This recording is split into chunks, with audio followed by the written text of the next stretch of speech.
We look a lot to the data to see what we're hearing from our member institutions, but also what is the general consensus around employability and US employers. What are they wanting to see students be prepared for post-graduation, and where are the skills gaps?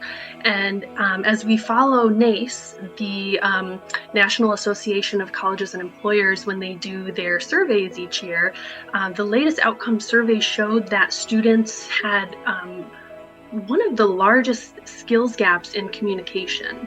And we can see that students who are placed in situations where they're really forced to move beyond some of their own language barriers, even in international experiences, that's one way they can flex that skill.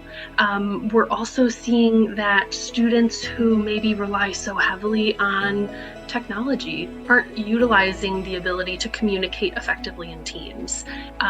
So the communication is key, but also building resilience. I think there's a lot of valid reasons why students today may not seem as resilient as those pre-pandemic.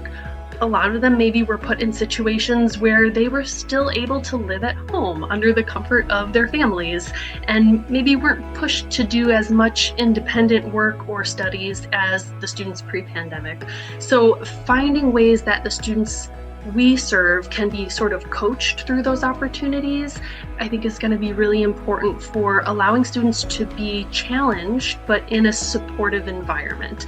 And that means putting them in those situations where they have to work through conflict or intercultural differences down to what is the working style in this culture or in this field, versus students who maybe have a bit more comfort of staying in their local host country to just study.